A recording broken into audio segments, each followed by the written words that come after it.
বন্যার পরবর্তী পরিস্থিতিতে শুক্রবার বিকেল পর্যন্ত রাজ্যে ৩২৯টি ত্রাণ শিবির চালু রয়েছে। ত্রাণ শিবিরগুলিতে ১৭,৯৩৯ জন মানুষ আশ্রিত রয়েছেন। তাদের জেলা প্রশাসনের পক্ষ থেকে প্রয়োজনীয় খাদ্য, পানীয় জল এবং স্বাস্থ্য সহযোগিতা প্রদান করা হচ্ছে। আজ সচিবালয়ে প্রেস কনফারেন্স হলে আয়োজিত এক সাংবাদিক সম্মেলনে রাজস্ব দপ্তরের সচিব ব্রেজেশ পান্ডে এই সংবাদ জানান। সাংবাদিক সম্মেলনে তিনি জানিয়েছেন, সাম্প্রদায়িক বন্যার পর প্রথমবারের মতো আজ সোনামুড়ায় গোমতী নদীর জলস্তর বন্যা স্তর থেকে নিচে নেমে এসেছে। রাজ্যের বন্যা পরিস্থিতি সর্বোচ্চ স্তরে নিবিড়ভাবে পর্যবেক্ষণ করা হচ্ছে। রাজ্য সরকার ইতিমধ্যে পুরো রাজ্যকে প্রাকৃতিক বিপর্যয় প্রভাবিত এলাকা হিসেবে ঘোষণা করেছে। বন্যায় রাজ্যে এখন পর্যন্ত ৩২ জন প্রাণ হারিয়েছেন, ২ জন আহত হয়েছেন এবং ১ জন নিখোঁজ রয়েছেন। মৃত ৩২ জনের মধ্যে ১৯ জন ভূমিধসে, ১২ জন জলে ডুবে এবং বসত বাড়ি ভেঙে ১ জন মৃত্যু হয়েছে। ত্রাণ শিবিরগুলিতে পরিষ্কার পরিচ্ছন্নতা বজায় রাখা এবং জলবাহিত রোগ যাতে না হয় তার জন্য প্রয়োজনীয় ব্যবস্থা নেওয়া হচ্ছে। সাংবাদিক সম্মেলনে রাজস্ব সচিব জানায়, রাজ্যের বন্যা পরিস্থিতি সরজমিনে খতিয়ে দেখতে কেন্দ্রীয় স্বরাষ্ট্র মন্ত্রকের যুগ্ম সচিব আন্তঃমন্ত্রণালয়ের কেন্দ্রীয় প্রতিনিধি দল ইতিমধ্যেই রাজ্যের বিভিন্ন বন্যা দুর্গত স্থান পরিদর্শন করেছেন।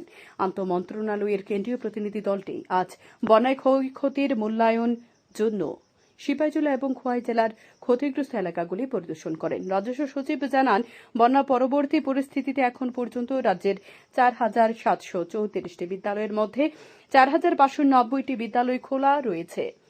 ধলাই জেলা, সিপাহীজলা জেলা, গোমতী জেলা এবং দক্ষিণ ত্রিপুরা জেলায় ১৪৪টি বিদ্যালয় এখনও খোলা যায়নি। এছাড়াও গতকাল থেকে রাজ্যে ১,২৩৮টি অঙ্গনারী কেন্দ্র পুনরায় চালু করা হয়েছে। বাকি ১৩৬টি অঙ্গনারী কেন্দ্র হোম রেশনের সুবিধা দিয়ে কাজ করছে। जैसा आपको पता है, ये फ्लड के बारे में मैं डेली ब्रीफिंग देता हूं, तो आज भी उसी क्रम में ब्रीफिंग दूंगा। फ्लड की सिचुएशन जो बारिश 19 से 23 अगस्त के बीच में हुई, उसकी वजह से बहुत अनप्रेसिडेंटेड फ्लड आया और पहली बार लगभग 2 हफ्ते में जो गोमती रिवर है उसमें सोनामुड़ा में उसका जो वाटर लेवल है वो फ्लड लेवल से नीचे गया है। तो ये बहुत खुशी की बात है कि एटलीस्ट जहाँ पर एक पॉइंट बचा हुआ था वहाँ भी वाटर लेवल फ्लड लेवल के नीचे चला गया। आपको पता ही है कि सिचुएशन हाईएस्ट लेवल पे honourable chief minister and then respected chief secretary monitor करते हैं और पूरा स्टेट जो है natural calamity affected area declared है। फॉर्चुनेटली कोई नई डेथ की रिपोर्ट नहीं है, तो आज भी अभी तक जो है टोटल डेथ हैं 32%, 2 पर्सन जो इंजर्ड हैं, 1 person is reported to be missing.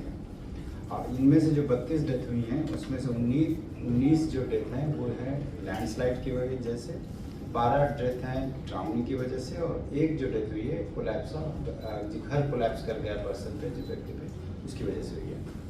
अभी तक 329 रिलीफ कैंप चल रहे हैं, जिसमें से 17,939 लोग शेल्टर लिए हुए हैं। तो कल की तुलना में काफ़ी संख्या में शेल्टर से लोग, लगभग 2/3 लोगों ने वापस अपने घर चले गए हैं। तो 24 घंटे में अगर देखा जाए तो 34,967 लोग यानी 34,967 पर्सन अपने घर वापस चले गए और अब सिर्फ 17,939 पर्सन अभी भी शेल्टर हाउसेस में हैं। ये अच्छी खबर है हमारे लिए। और जो हेल्थ और सैनिटेशन के लिए जो रेगुलर एक्टिविटीज़ हैं, जैसे कि हेल्थ चेकअप, ब्लीचिंग पाउडर को स्प्रेड करना, पानी में हैलोजन मिला के और क्लोरीन मिला के पानी ड्रिंकिंग वाटर सप्लाई करना, ये सारी चीज़ें काम कर रहे हैं।